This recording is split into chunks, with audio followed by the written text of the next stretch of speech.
This episode of the podcast is brought to you by Zoned Properties.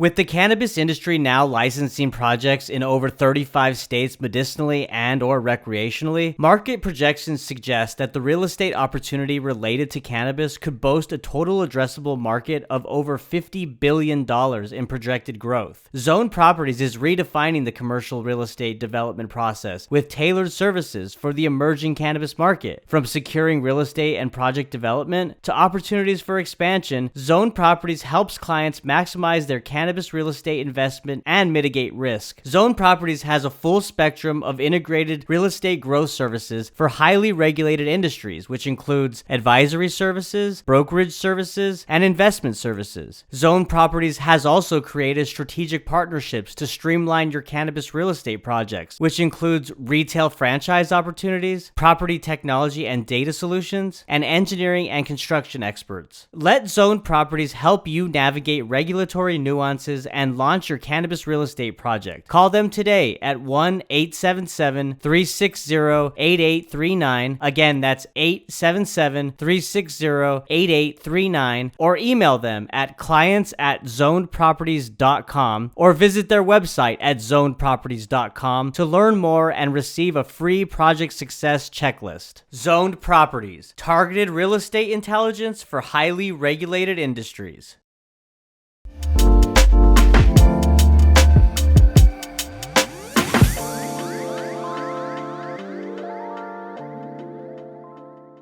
My friend Rena Sherbill returns. How are you? It is going very well. I'm just clicking got it on Zoom that I am acquiescing to being recorded. It's going really well, Kevin. It's great to be back. How are you? I'm doing well. Life is really good at this point. I'm feeling happy. I'm feeling settled. You got a new job. I feel like every time we talk, I have a new job. So I feel like that's true. But that's the way of the world. Honestly, when I see it, I'm like, right, he's doing what everybody says you're supposed to be doing, which is if you have a job for more than 3 months, there's something wrong. You're not innovating fast enough. Well, and it's not, I mean, it's part of that, but I'm a big proponent of like being happy, right? Like work-life balance, like enjoying what you do. Yeah. And I've just kind of been searching for that right position, and this one's it. So that's why I say like settled and happy. Like I feel very content right now. So yeah, I mean I'll still be doing the podcast obviously, but the job search is gonna be over. And one point to that I'm so glad that you brought up the new job, because what's really been awesome about this process about getting hired with this company is that, and most companies that are doing this now, is they're not doing drug tests anymore. Nice. It's true. Nice. I mean, like that is really... that a big deal? Because I honestly haven't been in the job market in so long, and I like haven't come up against that in a long time. Is that like a real thing that like if you're getting a job, it's something that you have to think about? Well, it is because like if you're a cannabis consumer, even if you're not a regular cannabis consumer, you're kind of at it's kind of challenging because they obviously they test for THC and cocaine and all like scheduled drugs, right?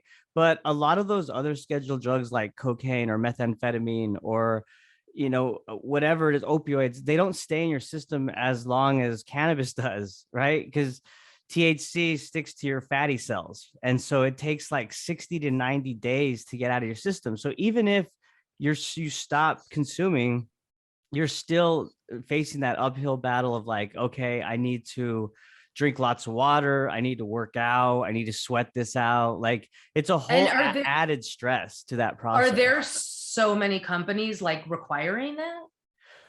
For sure. Oh yeah. Like before, like that's what I'm saying now. It seems like there's kind of this shift and it's changed where like, cause that's not even brought up in the hiring process anymore. For like a lot of the interviews that I went through, they're just like, okay, you're comfortable taking a background check. Yes.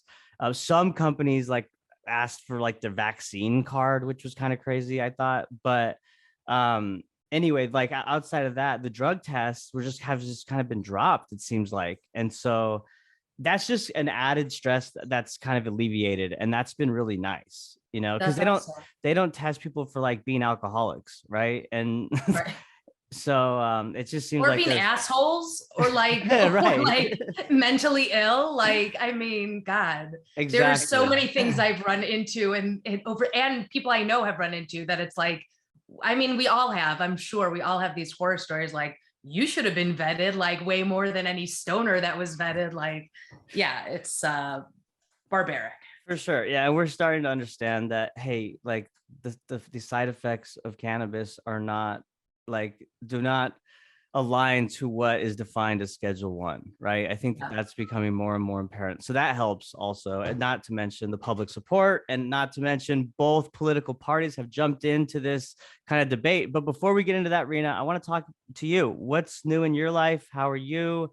Tell us, catch us up. I'm I'm good. I'm actually a little bit interested, and I feel like it kind of speaks. I mean, maybe I'm speaking, I'm projecting, but I feel like it speaks to the wider kind of population that's going through this. Like, I'm actually really interested to hear like what you've been going through in terms of the new job and how much you want to concentrate on cannabis.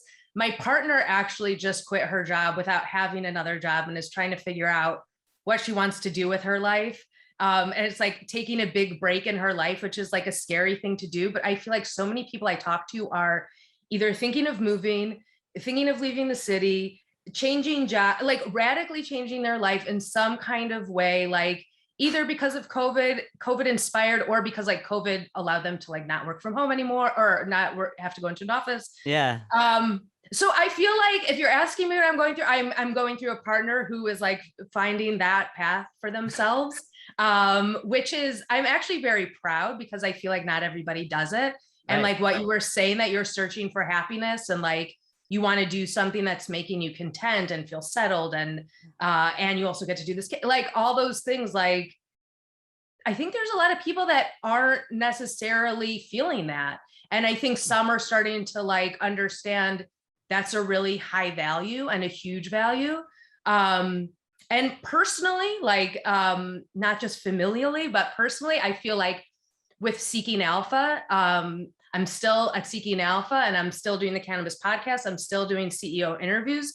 But what we're talking about for next year, vis-a-vis audio, vis-a-vis video, like those conversations are making me very, very excited. And I feel Nice. like, yeah, and I feel like the combination, like bringing cannabis into that also, as the fact that we're on a cannabis podcast, like I feel like that speaks more. But that's one of the things I'm trying to do and parlay like the cannabis investing podcast with CEO interviews, is bringing, and as these like legislative topics come up, just really want to be a part of cannabis being in the mainstream as like anything else. Like, it shouldn't be niche anymore. You know, it shouldn't be part of a drug test when you know, like all of these things. So, and I feel like what we're talking about with audio and video is like branching out more, getting to the masses, like a lot more really great features. So yeah, so I'm really excited about that. That's kind of like where I'm spending a ton of my time thinking about. Yeah, That's it. that's me catched up. Yeah. That's Caught up. exciting. And it's a blessing that you work for an organization like Seeking Alpha that like it empowers you to kind of pursue what you're passionate about and what your profession is, right? Like they're letting you grow in that space. And like you said, the plans for next year seems like you're getting you really excited in terms of the opportunities and the possibilities with what you could do with audio and video. So that's great. Like, yeah, I'm very happy for you. I'm glad to hear it, my friend. Awesome. Yeah, I appreciate that. Yeah, it is. It's really exciting. I mean, like I was joking with you that like you need to like leave your job to innovate, but it is. It's a blessing that I've been able to like innovate within a company and like see something grow and grow something myself. Yeah, definitely. I feel like you know, do you ever feel like you can't even believe that you have anything to do with like the cannabis industry at work? Like some of the stuff like you're reading and talking about, like I can't believe somebody's paying me to like research and talk about this. Like it would be something that I would be researching and talking about just to a smaller community of people. Yeah, so it's really, it is exciting. Well, so can I pick your brain for a Yeah. second about like how you found your path right now? Like, was it something that you knew you wanted to like tap into the social media? Is that something that you knew you wanted to kind of like be in that world? Well, so social media, I've been in the world for almost like over a decade. So like Right. that's kind of been solidified. I know that this is kind of my sandbox, right? Like Right. I'm good there. I'm good there, and I have experience there. So this job that came up really was just an opportunity that fit really well with my skill set, because really within social media, I think where I'm at now is I'm very strong on the consulting and strategy side of it. So this job is, parlays well to that. I mean, that's what the job is basically. And then it's network. I mean, you know, I have been blessed to meet so many amazing people over the years, just throughout different jobs and industries that I've worked in, or personal life, or whatever it is. That's been one area that I've just been blessed with. And someone that I previously worked with at another job worked at this company. So I just kind of reached out and was like, hey, before I even applied, just to kind of get a sense of what the job was and the culture of the company and all that kind of stuff. And it worked out. I mean, I went through the interview That's awesome. process. And so So network it is was just finding the right place within that. Like you already knew that you wanted to stay with kind of like where you were. exactly. Yeah. It Yeah. was just finding the right fit, because in social media, it's very broad. I mean, there's so Yeah. many jobs you can do within social media. If you work for a large organization, you can work within community management, where you're just responding to inbox questions or comments that come on posts, right? So that's community management. Then you could be on the analytics and reporting team and data, listening. What are our competitors saying? What are the. Then you could do the actual channel management, where you're posting the content, scheduling it out. And then there's the strategy component, right? There's consulting. It's like, well, what are our objectives for this campaign? Like, who are we trying to reach? And Mhm. so there's all those layers, I guess, that go into it. So what are you like mostly focused on? Consulting, strategy, and like paid. Like on the back end, Facebook Business Manager, which is a whole back end kind of view of setting up ads and running ads and reporting, and it's just a pretty powerful tool. So I have experience playing around back there as well. That's awesome.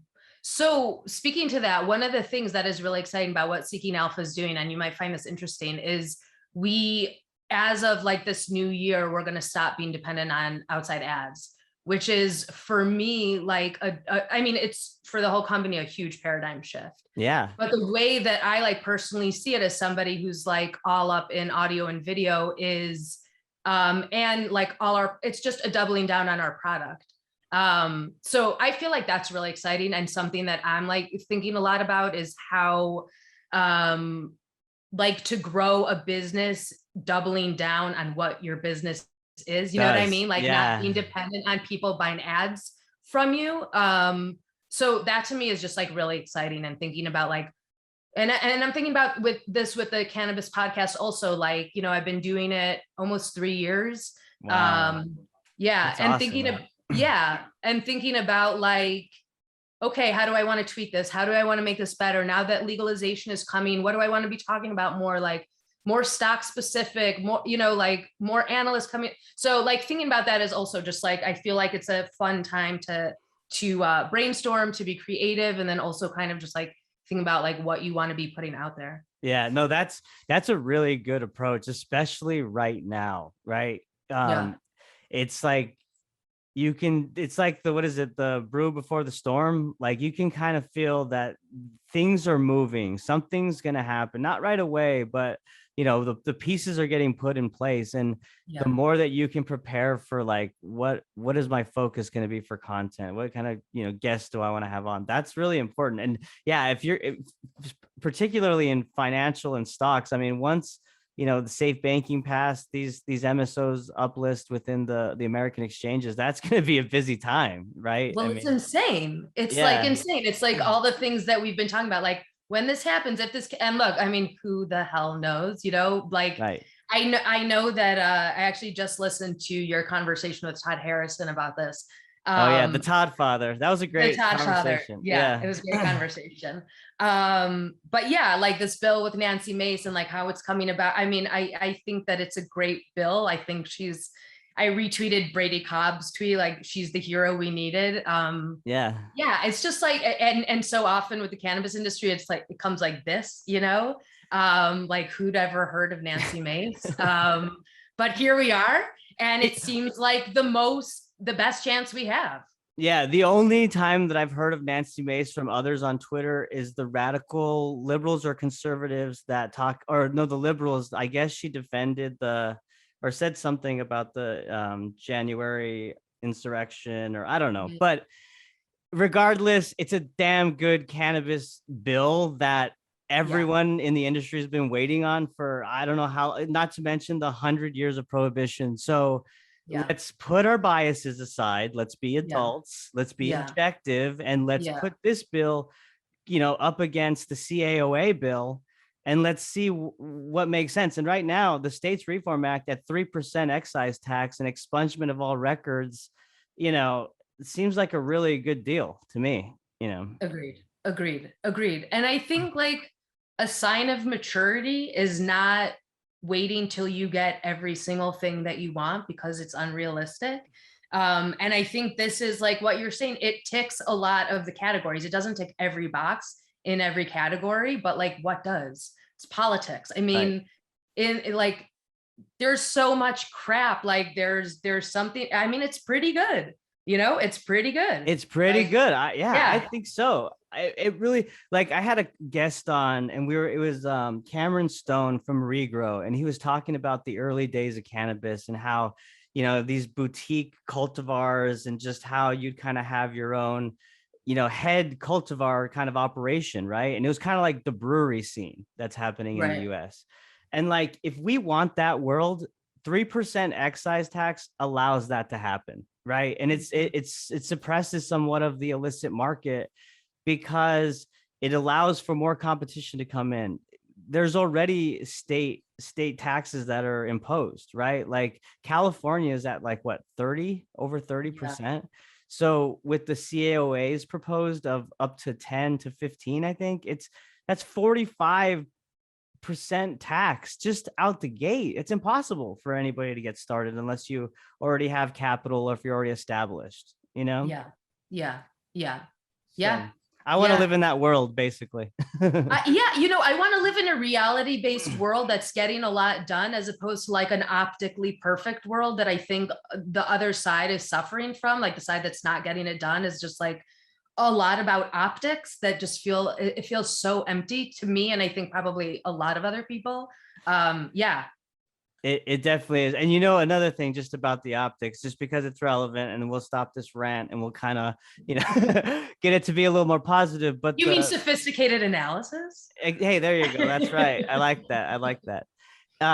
Was the pardoning of the turkeys, the Biden's pardoning of turkeys. And I got to give it up to Stephen Nelson, reporter out of the New York Post, who has continued to press this administration on their previous commitment to release all prisoners for nonviolent cannabis crimes. And shout out to Stephen, I tell you, because every time he gets his chance, it was beautiful. He was in the press conference with Jen Psaki, and she's talking, they're joking, bantering back and forth with another reporter about where the turkeys are going to be staying when they're getting pardoned, and it's real funny. And then Stephen just comes out of left field. And will President Biden be pardoning the humans that he committed to during his, bid for election? Oh, it was great. She had nothing to say. So keep pressing him, Stephen. That was a great question, because it needs to be answered at this point. Absolutely. It's not the same, but there was something that I really liked. Did you watch that Kennedy interview of Representative Nancy Mace on Fox News? I just saw a clip, and she's like asking her about the bill, and she's saying like, it's so great, and we're going to do this and this. And then it's like basically over, and she thanks her for coming on. And then she's like, do you smoke? And it was like, she literally asked it like that. And then like Nancy Mace, I mean, it was like, she has this trauma story around cannabis, but that she was like very open and honest with. But first of all, I love when media or journalists, like, you see the humanity in it, and it's not just like rah, question, answer, like, right.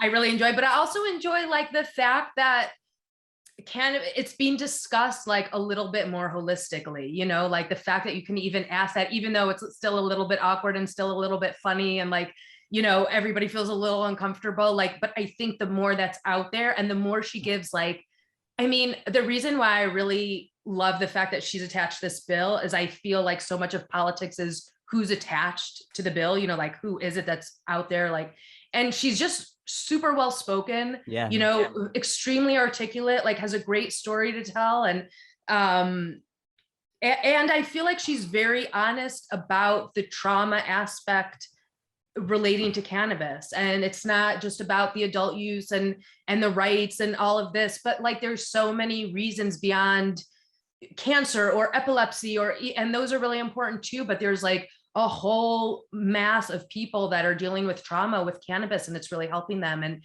it does not get talked about very often. I saw you tweeting a bunch about that around Veterans Day, which I really applauded.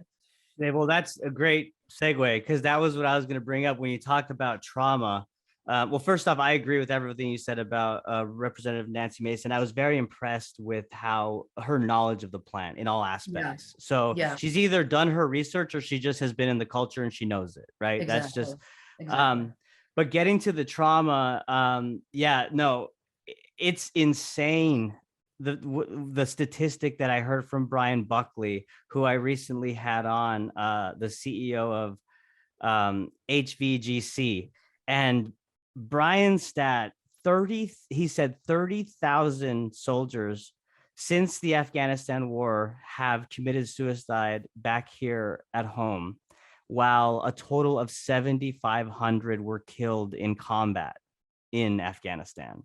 So his last sentence is like, in theory, you know, it's safer to be there fighting than it is back here in the States dealing with, you know, whatever PTSD or mental health concerns that these soldiers are dealing with, and they're not being supported and helped, you know, Yeah, which is yeah, a travesty. I mean, yeah, it's so insane. And it just really gets me upset when I read those headlines from, and I read the articles from Marijuana Moment. You know, you see it, and it's, you know, the VA under Biden's administration opposes research for medical cannabis for veterans. It's like, how can you do that? Like, obviously what's out there right now is not working, right? I mean, like, if you're even bothered to look and even see what's happening. So that's just one thing. So that episode, it's gonna air, what's today, the 21st, so the 22nd, this will already be, it'll already okay. be published. But yeah, it's a great conversation. I recommend anybody to check it out. What's your quick answer for why the Biden administration is like, I mean, it's not just pro cannabis, it's like they're kind of anti cannabis, you know? Pharmaceutical, Uh-huh. I think it's big pharma. Mm-hmm. Yeah. And we're seeing that play out with the vaccine. I mean, like, all he's ever talking about mostly is get vaccinated, boosters are ready. And we know the big four companies that are producing all this, right? So I don't know. It's just a little, it's too apparent, I think. Yeah. You know? Yeah. Yeah. But Yeah. Wah wah, wah. wah. In other news, oh hey, Germany to set Boom. Yeah. to go legal. Let's talk about that. Yeah. All I know is the high level. Do you know more about that? I don't know that much more about it, but I know that it's like a fairly big deal. And I know, you know, Germany is on par with Israel for being the highest, or what's the word, like the largest medical market of Oh yeah. cannabis. It's like they're neck and neck. So I feel like the fact that they would go legal is huge. I don't know that it's like, I used to think that it's like, you know, Germany or like a major European country and then the rest of Europe. I'm not sure that that's true, especially with the way the world is right now. It's so like, you know, each country is really like a fiefdom of its own. And especially like politically, I think it's getting more and more so. But I think it's a huge deal as these things go. I think the fact that America is touting a legalization bill, the fact, or some kind of legalization bill, I think the fact that Germany is touting one, I have no idea if they're connected or not, but I feel like they are. And I feel like the fact that JP Morgan came, like that little thing, like is trying to get the money out so the big money can come in. I mean, I feel like this is all connected, and I feel like it seems to, I mean, like, God, we've been talking about this so long, but like, it really does kind of seem to me that like safe banking slash uplisting is ahead. It really does. Do you feel that way? Brady Cobb said, I mean, Brady he's Cobb. doubling down on Q4. Yeah. He's like, it's Yeah. gonna happen 2021 Q4. Um, I I I I don't know. I don't know enough to give a good answer. I just know that time is of the essence. They got a month and a half, and I know that not much gets done during the holidays. But I do also know that the Democrats back are against the ropes right now because they've been doing lip service for the past year on Twitter about this bill and haven't done anything about it. And now with Representative Nancy Mace's bill that looks a lot cleaner is at the table. I feel like if they want to play the political dance and do a little give and take to have any chance of reelection, they would be smart to at least pass safe. Come on. If they double down on safe, they're going to have a long road to hope. I'll tell you that. You know, yeah, you would think that they could like get a little win, even if it's not like a full victory. They could like probably, spin it so that it's like a pretty big victory for them. I don't see why they wouldn't do it, but like, man, I've been surprised in a disappointed kind of way before. So who knows? But I mean, it does seem like all signs are like they're getting embarrassed. Like, I don't see how they don't turn this around to kind of like, facilitate some kind of small victory here, but who knows? who knows? And this could also be an opportunity for them to like massage their first draft of their bill, which is way off, right? Because we know that even probably the States Reform Act is going to change. It'll be modified. There things will be pulled out or taken out. It won't probably be what it is right now, but it's a good start. And like at least the Democrats have a blueprint to work off of and kind of get theirs closer. And but who knows what these elected officials on both sides think, you know what I mean? Like it's totally. I don't know, it's Politics, man. got to change, Rena. It's got to change. It's an ugly business. This was something else I want to talk to you about, because I feel like on my podcast, most of the things I've been talking about has been this legislation, a little bit of the international market, but also I've been talking recently in the past couple months about, I would say, like the people problem in the industry, and how like hiring standards, firing standards, compensation for executives, how kind of ugly that is, and how it's maybe getting better, but not fully there. And then I was thinking to myself, like, you talk to way more people in the industry than I do, because I speak mostly to the investing side of things.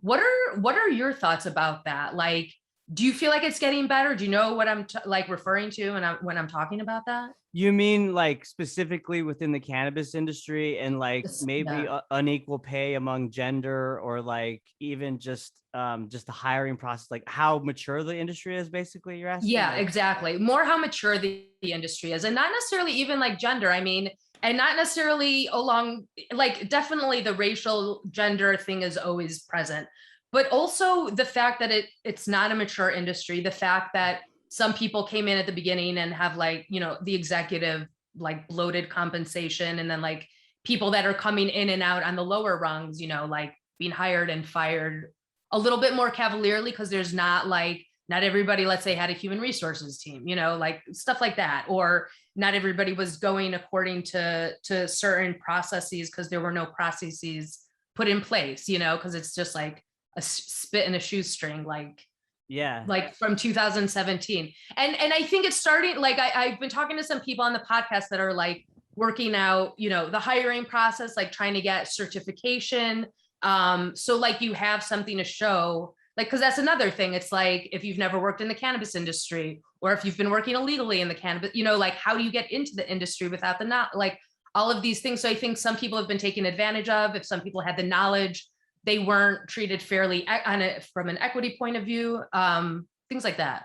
So everything that you're saying is very specific and new updates that I haven't heard. But now that you're saying all of it, it does make sense, because in lots of conversations that I have, basically to answer your question, I'm seeing that like the cannabis industry, just like very much like what you talked about earlier with your partner and how people are kind of in this transformative process where they're like, okay, let me take a step back and let me evaluate like what I want for my life because I can at this point, right? Like, Mhm. and that's kind of where the cannabis is industry is, in my opinion, because like talking with Cameron Stone again, like another thing that he brought up was I was like, what's changed since like 2 years ago? Like, and you know, they have a whole software compliance platform that helps them with inventory and all kinds of stuff, right? And one thing he said is that before cultivators 2 years ago would grow mass amounts of flower and then figure out like what they're going to do with it. Right. Right.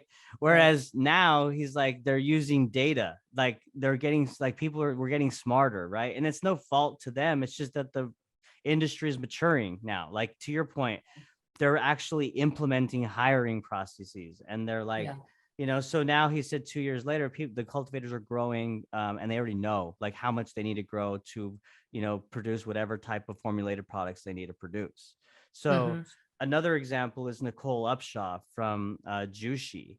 She came from the petroleum industry of 20 years and is at Jushi now. And she's just like seeing this blank canvas basically of like, okay, well, how do we want this industry to look and feel, you know? And that's Right. really what excites her. So I guess to answer your question, it sounds like it's in the middle of like starting Yeah. to actually implement these established processes, but again, it's an opportunity for the industry to do it a different way, you know? Yeah, absolutely. Absolutely. I remember a few months ago, somebody was on the show, uh, was on my podcast saying that the industry is like a teenager, you know, like in terms of like maturation. So yeah, I mean, I think we're along the process of maturing and it's not simple. You know, I think like we're No. in a slightly awkward teenage phase that it's like not always pretty. Yeah. We got our braces on right now, and Exactly. Yeah. Somebody said we're like growing a mustache. Yeah. and then when we uplist, the braces come off, and Exactly. yeah. Get contacts. We look all fly. Got some nice shoes on. Yeah, yeah. You got that Well, money. well, I'd be remiss though, Rena, because I know there's probably people listening and watching, and they're like, well, let's talk stocks here. Let's talk Yes. companies, you know? Yes. So Let's what are get real. you what are you hearing? You know, what are you seeing? Who have you talked to? Well, I've in terms of the stock angle, I've been focused a little bit more lately on the international side. So I just talked to I was just at this great Tel Aviv, it was called Cannabis conference. And it was sponsored by I Am Cannabis, which is it was the first, I believe it was the first Israeli company to list on the NASDAQ on a major exchange. They don't have operations in the States, but it's like a nice way to be able to get a cannabis company on a major exchange. One of their major countries is Germany. So it's like Germany, Israel, a little bit in Canada, but the Europe, Israel component is huge for them. So that's really interesting to me, like in terms of, because it's the US is obviously the US, it's huge. And I would say like on the US side of things, like what am I excited about? I would say like the top players, you know, as the industry, speaking of the industry maturing, I mean, that means, you know, the share price matures, that means the investing picture matures, that means institutional capital comes in. So I think the best operators are still the best operators, but it's interesting to see when, you know, the kind of training wheels come off or the limitations come off and how they're able to really grow and show the marketplace what they can do. And then, I mean, Todd was on your podcast talking about, you know, the Trojan horse of MSOS. And that's obviously an interesting thing to think about because they've got the whole thing. And that's, I think, going to be an example of what's happening in the market, like in terms of institutional capital coming in terms of all those names, you know, money coming into them. And then the Poseidon shares new ETF. I Yeah. was also interested in. I think you've had the Poseidon team on your show too, right? Emily and Morgan. Have I've you had had both of them? I've had Emily on and I had Patrick Ray on. Nice. So Yeah. I had Emily also on my show, who's great. Yeah, she's awesome. Yeah, she's super articulate, a great proponent of the industry. And I love seeing them get into the space in that way. I thought it was a nice way to do it. Yeah, I'm interested in those ETFs. And then, so to get back to the international side, I've been talking to Intercure and I Am Cannabis on the Israel side, and I am intrigued about what's in Israel. It's kind of similar to what's happening in America, which is uh, ugly political infighting over legalization. And it's interesting to hear what's going to happen. So at that conference that I was at, it was like a couple weeks ago at this point.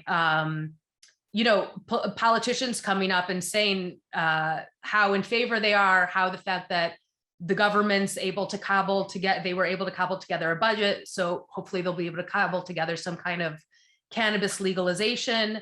But it's right there. I mean, just like it is in the States, it's all right there, like cannabis is overflowing. There's more cultivation than people need. Like it's booming. It just needs to get into the hands of the people.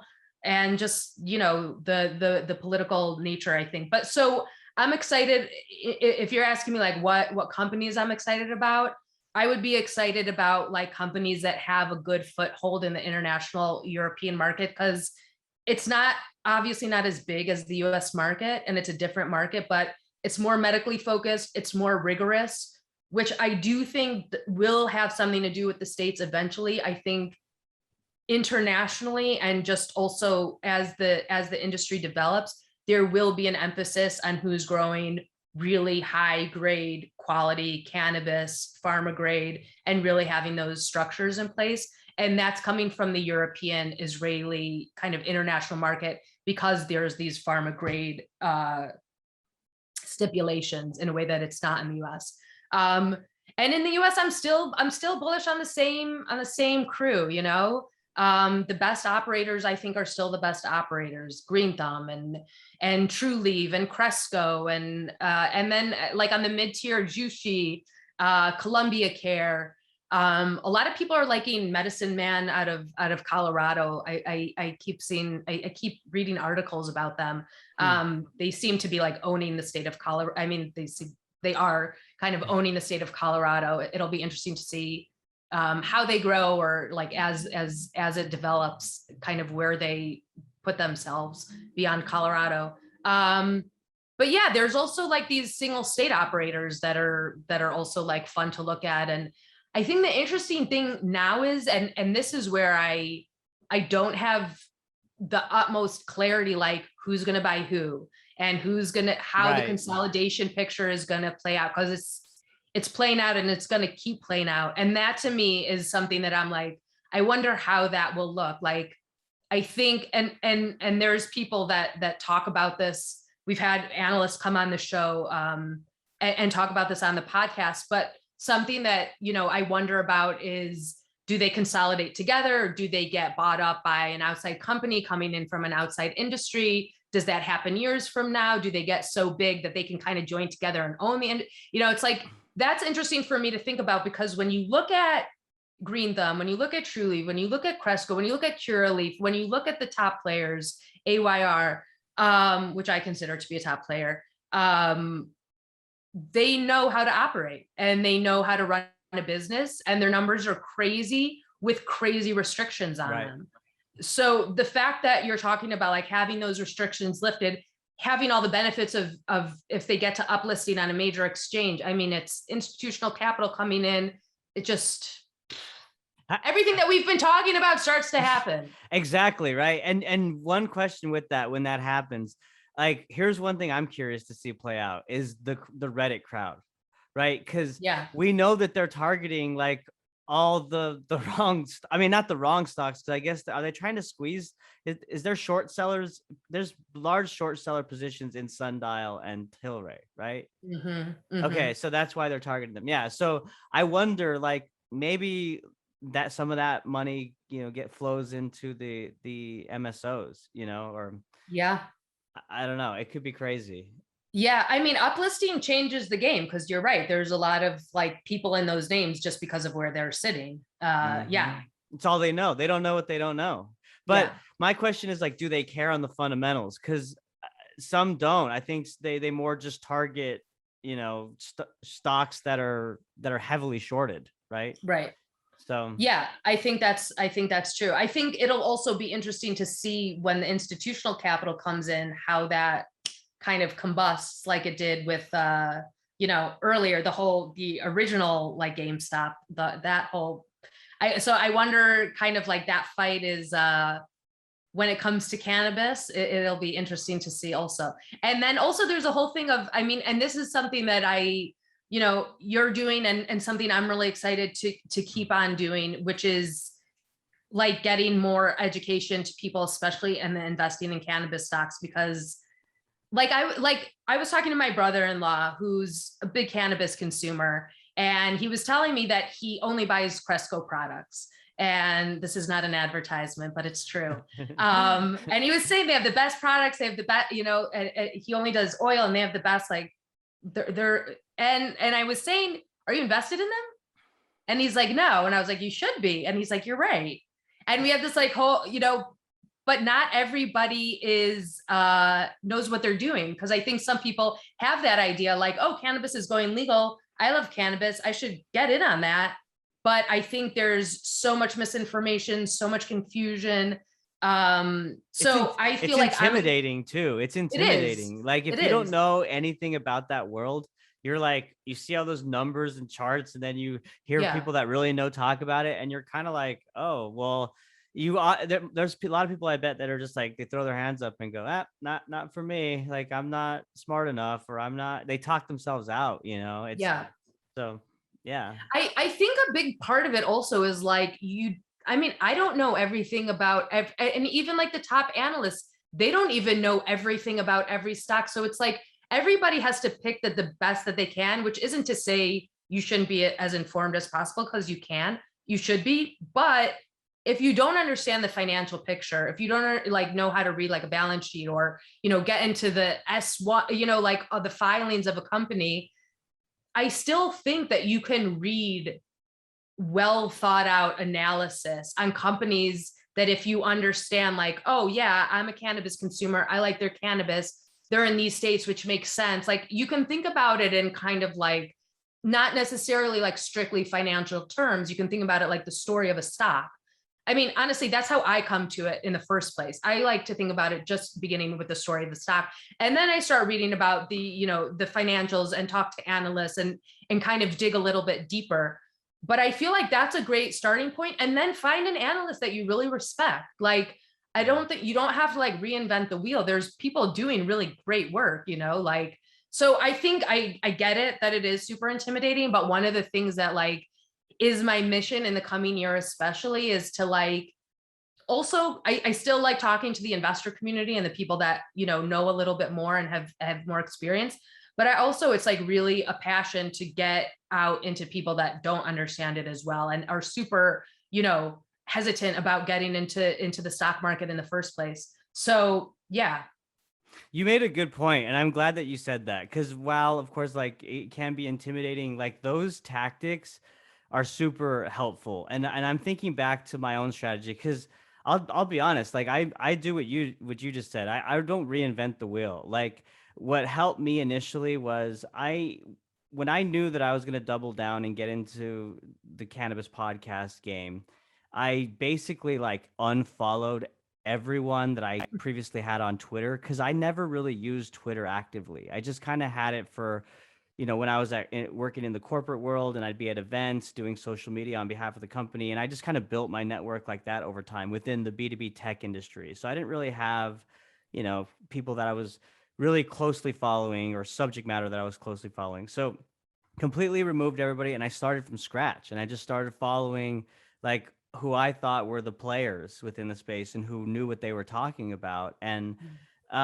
over time, it's just helped, because I know the right plays, because I know what companies have solid fundamentals. But then I also kind of do my added due diligence, of course, like you talked about, to research more about the company, and then be active to see what's happening within trends, right? Like Yeah. we knew that Nancy Mace's bill was going to be proposed on Monday, and we had heard from analysts like Todd and others that we were pretty much at rock bottom, right? So picking up signals and following catalysts like that, has also been helpful. But there's multiple ways to skin a cat, basically. You're right. Absolutely. Absolutely. And if I may, I don't mean to nakedly plug Seeking Alpha, but it really does, like, if you sign up for a stock on Seeking Alpha, like you sign up for Green Thumb and you see all the news come in about Green Thumb and you see analysis pieces written. And if we talk about them on the podcast, like, and like if you go on the stock ticker, you can see on the ticker page, you can see like what other analysts are thinking, what other writers are thinking, what it, Wall Street it analysts are curates thinking. everything, doesn't it? Exactly. Yeah. Exactly. Yeah. Exactly. It's one repository. And I remember, because I have it, and I actually get alerts also, where like if I'm following a company and new content's added, I think they just randomly will update you as that happens in real time. So Exactly. yeah, it is. There's tons of tools like Seeking Alpha and analysts that you can follow to get this information. So you're not alone, is the You're point. not alone. And check out the analysts when they come on our podcast and people talking about the Yes. industry. Because I honestly, that's a lot of the reason, a lot of the way that I learn about the industry is from other people's podcasts. It's a huge repository of information. Yep, absolutely. Absolutely, Rena. Well, hey, this was really nice. Is there anything else that we didn't cover as before we wrap up here?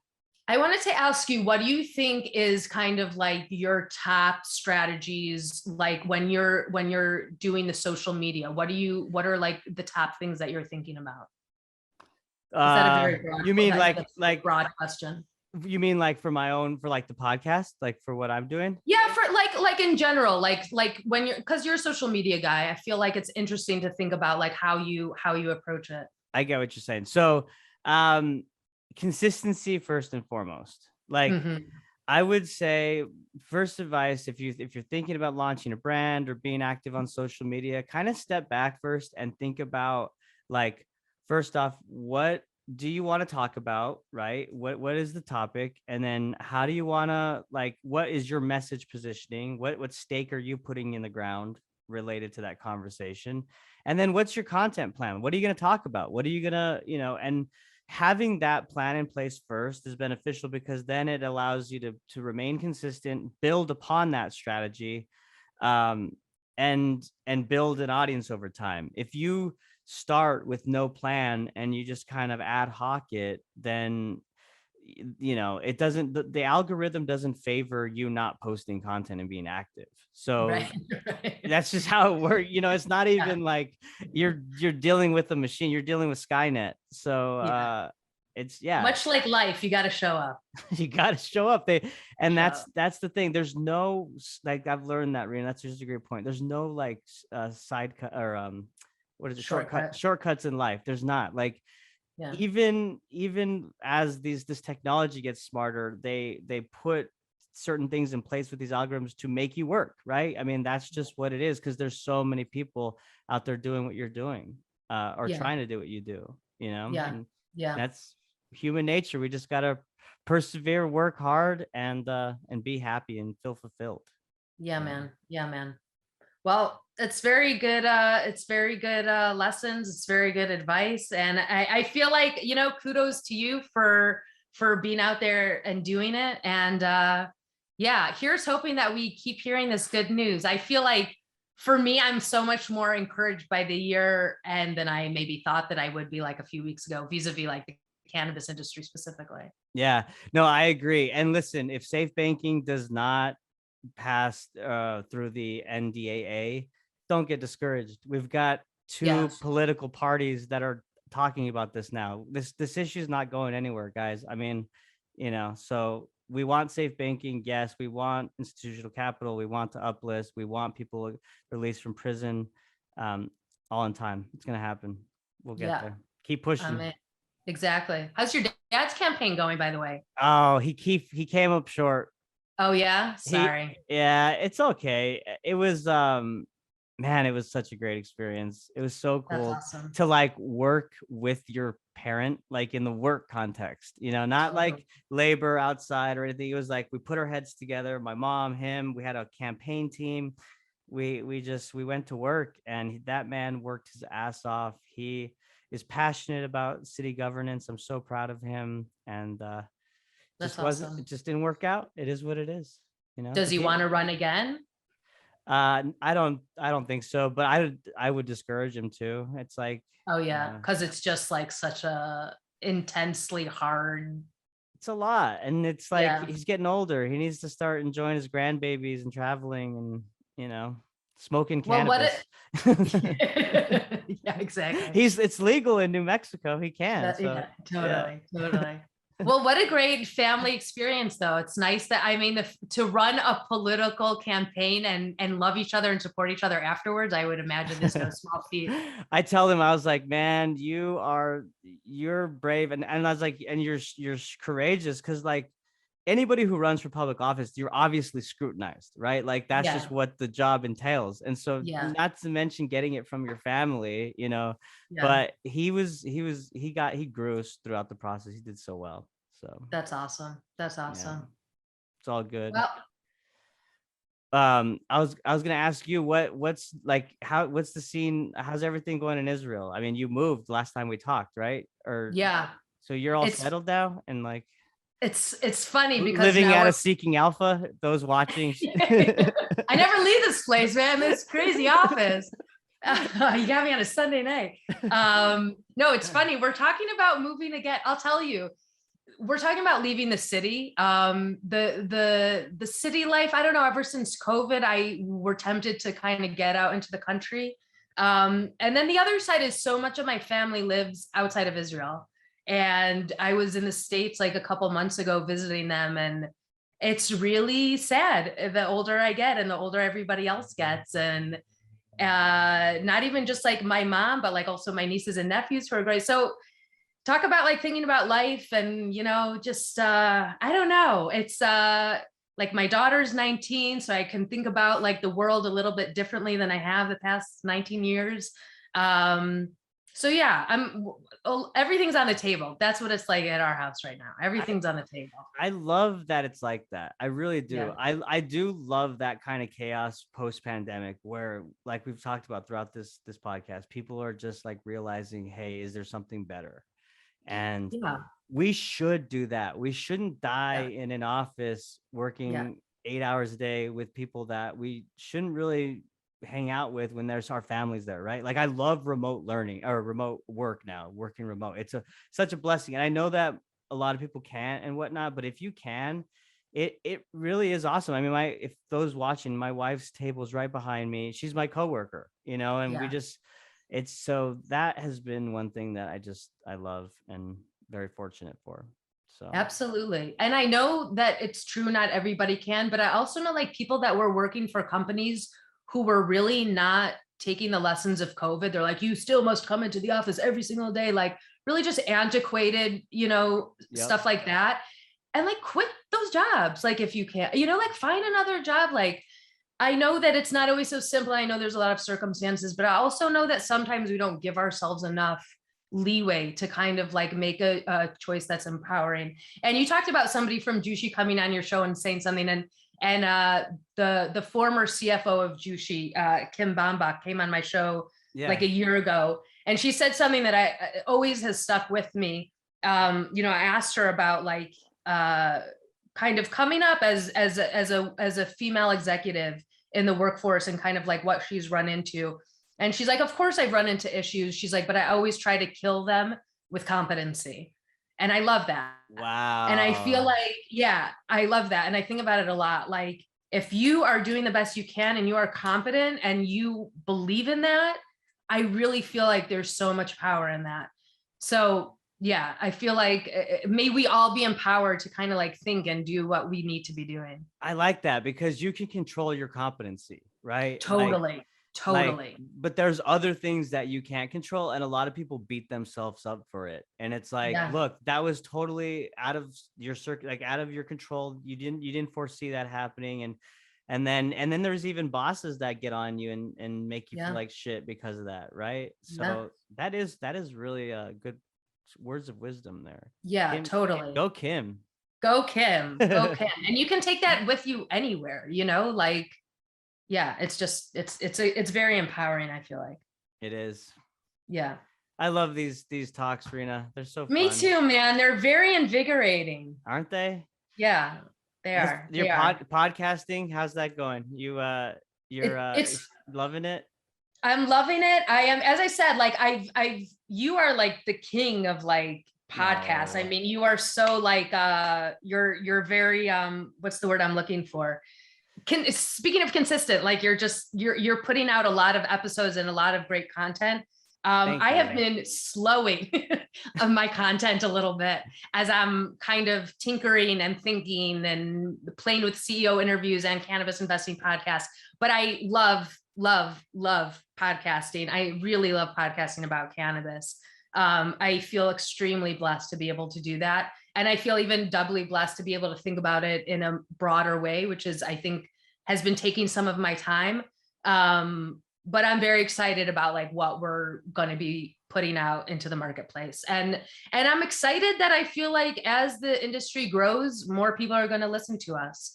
And that's exciting. They are. And you do a great job, Rena. For Thanks, those, man. if you're just listening or watching this, Rena hosts the Cannabis Investing podcast. Does a great job just diving into everything cannabis stocks, financial news, etc., talking to leaders in the industry, as well as your CEO interviews podcast. Exactly. And that's a Exactly. hybrid, right? You bring every kind of industry CEO on to that. Yeah. And Yeah. CEO interviews, I would call it a show just because it's Show. like only video. Yeah, it's across all sectors.